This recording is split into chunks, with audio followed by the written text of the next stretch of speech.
సరేనే ఉంటాను.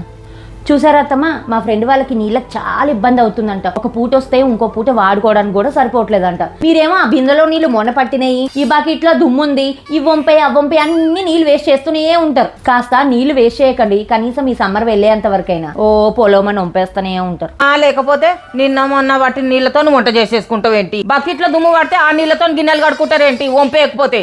మీకు చెప్పడం నా వల్ల కాదు. ఏంటమ్మా నీళ్ళు సగం దాకా అక్కడ పెట్టేసావు, వంపేద్దామని. అక్కడ నీళ్ళు లేక జనాలు అల్లల్లా ఆడిపోతుండ్రంట. ఒక నిమిషం, ఇప్పుడే వచ్చి మళ్ళీ తాగుతాను అత్తమ్మ. అయినా మీకెవరు చెప్పారు ఇవన్నీను? ఆ టీవీలో ఫోన్లో తెగ చెప్తున్నా. పోనీలేండి, మేము చెప్తే మీకు ఎక్కర్లేండి, కానీ ఆ ఫోన్లోనో ఆ టీవీలోనో లేకపోతే పక్కింటి వాళ్ళు చెప్తే బాగా ఎక్కుద్ది. ఏదైతే ఉందిలే, ఒక మంచి విషయాన్ని అర్థం చేసుకున్నారు, అది పాటిస్తే అదే 10,000. జనరల్ గా అందరు ఇంతే కదండి. ఇంట్లో చెప్తే ఎవరు పట్టించుకోరు. ఇదే బయట పక్కింటి వాళ్ళు చెప్తే బాగా వినిపించుకుంటారు కదండి. సర్లే వెళ్ళి పని చూసుకోపో.